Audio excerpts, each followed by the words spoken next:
pembahasan inti, kita bahas dulu latar belakang dari topik ini.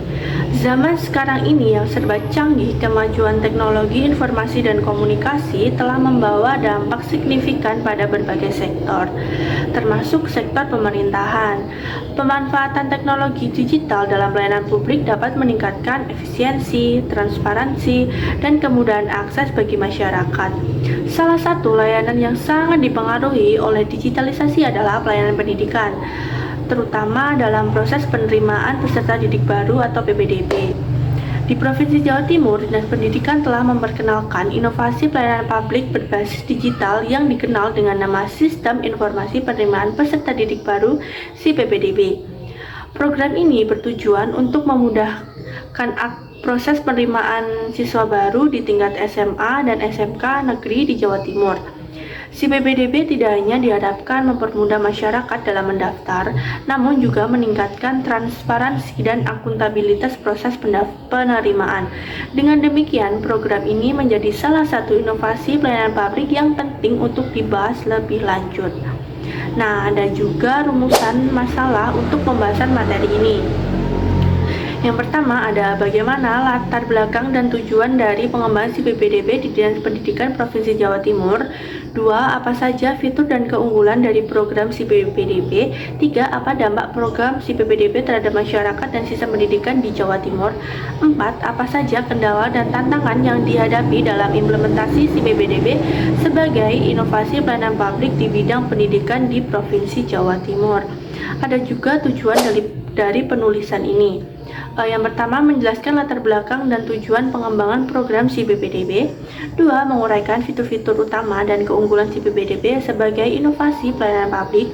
3. Menganalisis dampak program SIPPDB terhadap masyarakat dan sistem pendidikan Jawa Timur.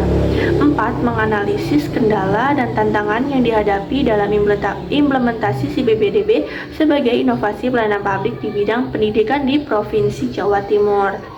Nah, selanjutnya kita ke pembahasan yang utama. Nah, yang pertama itu ada latar belakang dan tujuan dari pengembangan SIPPDB. Program ini diluncurkan sebagai respon terhadap tantangan dalam proses penerimaan peserta didik baru di Jawa Timur yang kerap menimbulkan kerumitan, ketidakpastian, dan ketidaktransparan. Sebelum adanya SIPPDB, proses PPDB di banyak sekolah berlangsung secara manual yang seringkali menyebabkan kendala seperti antrian panjang, penumpukan berkas fisik, dan potensi kecurangan. Dengan latar belakang tersebut, Dinas Pendidikan Provinsi Jawa Timur berinovasi untuk mengembangkan sistem digital yang dapat mempercepat proses penerimaan siswa baru, mengurangi kendala administratif, dan meningkatkan akurasi data. Nah, tujuan utama dari pengembangan SIPPDB ini adalah 1. Memberikan akses mudah dan cepat bagi masyarakat. 2.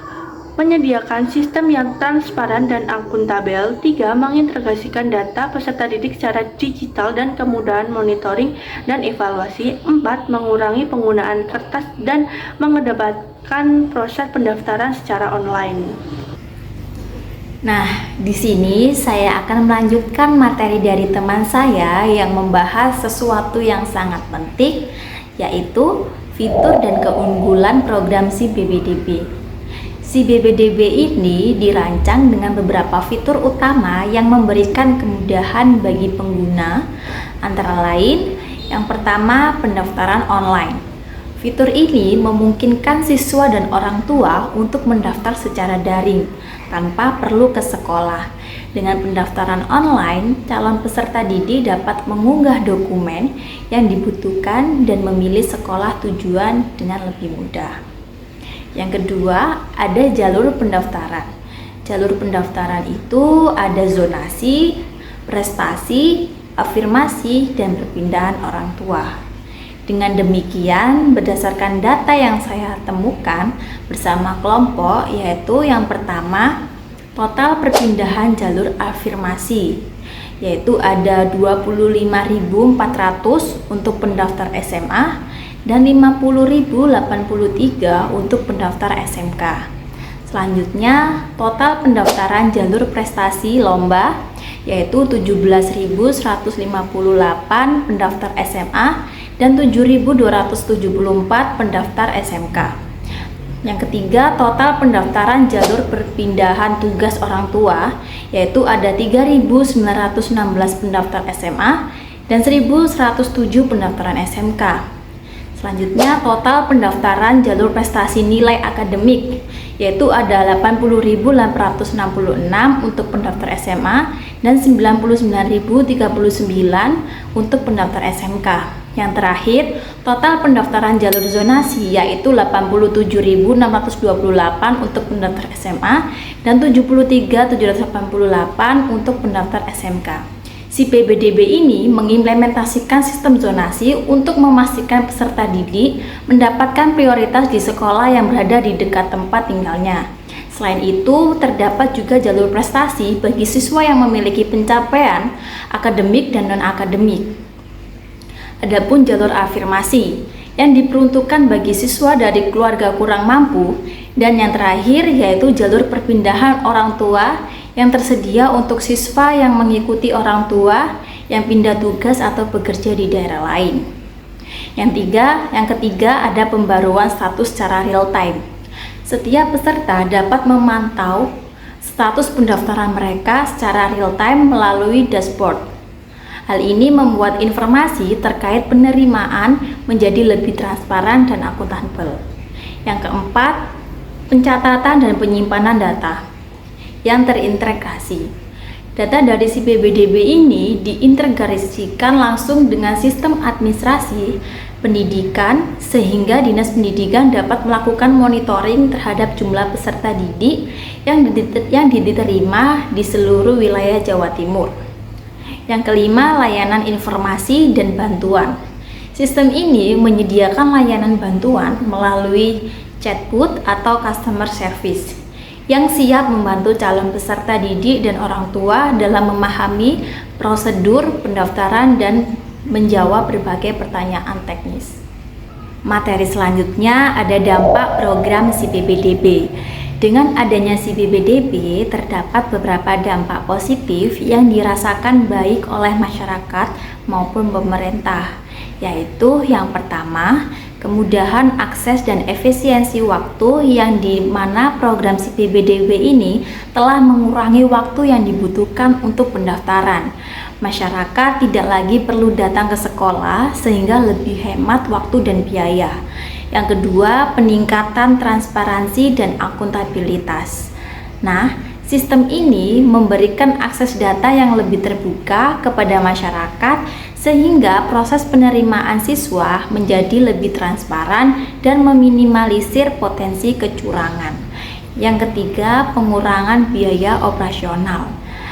Pengurangan biaya operasional ini jadi dengan digitalisasi, Dinas Pendidikan mengurangi penggunaan kertas dan biaya operasional terkait pengelolaan berkas fisik. Yang keempat, peningkatan pemantauan dan evaluasi.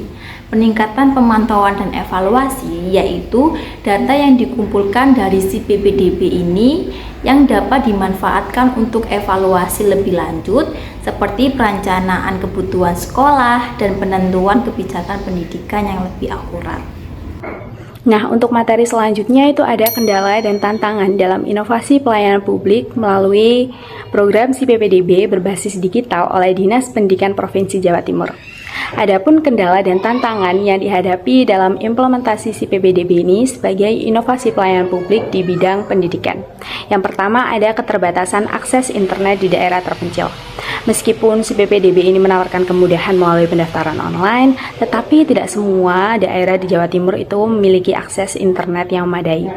Daerah-daerah terpencil khususnya di wilayah pedesaan atau pegunungan itu masih menghadapi kendala infrastruktur internet.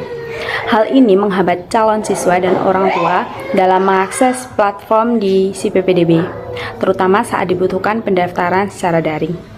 Yang kedua itu ada kurangnya literasi digital pada masyarakat. Penggunaan aplikasi digital seperti si PBDB ini membutuhkan pemahaman dasar terkait penggunaan perangkat teknologi dan internet.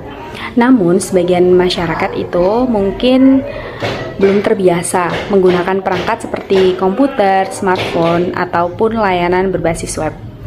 Keterbatasan literasi ini dapat menyulitkan mereka dalam mengikuti proses pendaftaran online sehingga rentan menyebabkan kesalahan input atau kesulitan dalam pengoperasian aplikasi.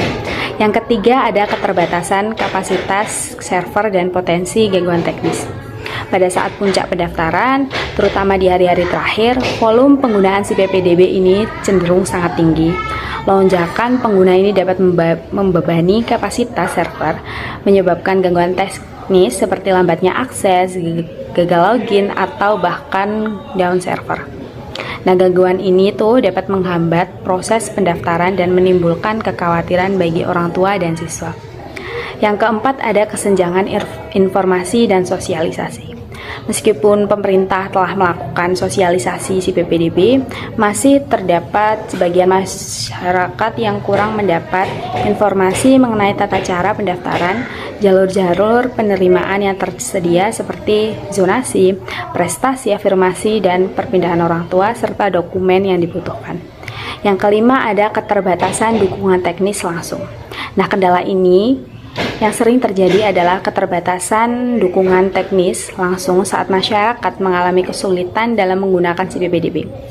Meskipun sudah tersedia customer service atau chatbot, sebagian besar orang tua merasa lebih nyaman jika ada petugas yang dapat mereka hubungi langsung.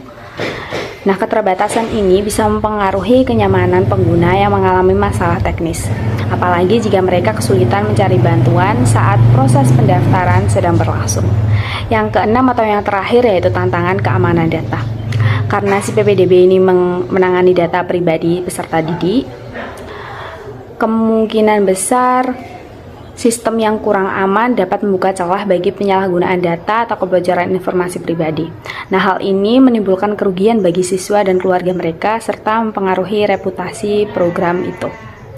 Nah, dari materi yang telah dipaparkan tadi, dapat diambil sebuah kesimpulan bahwasanya si PPDB ini merupakan inovasi pelayanan publik berbasis digital yang dikembangkan oleh Dinas Pendidikan Provinsi Jawa Timur. Program ini bertujuan untuk mempermudah masyarakat dalam mengakses layanan PPDB dan juga mempercepat proses administrasi. Program ini telah memberikan dampak positif baik bagi masyarakat maupun pemerintah dengan meningkatkan efisiensi, akuntabilitas, dan aksesibilitas. Namun terdapat kendala dan tantangan yang dihadapi dalam implementasi si PPDB sebagai inovasi pelayanan publik di bidang pendidikan. Untuk kedepannya, terdapat beberapa rekomendasi bagi pengembangan si PPDB antara lain, yaitu yang pertama peningkatan infrastruktur. Pemerintah dapat memperkuat infrastruktur internet, terutama di daerah-daerah terpencil agar masyarakat dapat mengakses sisi PPDB dengan lebih mudah. Yang kedua yaitu edukasi digital bagi masyarakat. Diperlukan sosialisasi dan pelatihan kepada masyarakat terkait penggunaan teknologi digital dalam PPDB agar semua pihak dapat memanfaatkan program ini dengan optimal. Yang ketiga atau yang terakhir yaitu pengembangan layanan teknologi yang lebih baik. Dinas Pendidikan perlu terus memperbarui sistem si PPDB agar lebih responsif terhadap lonjakan pengguna dan mengurangi potensi masalah teknis.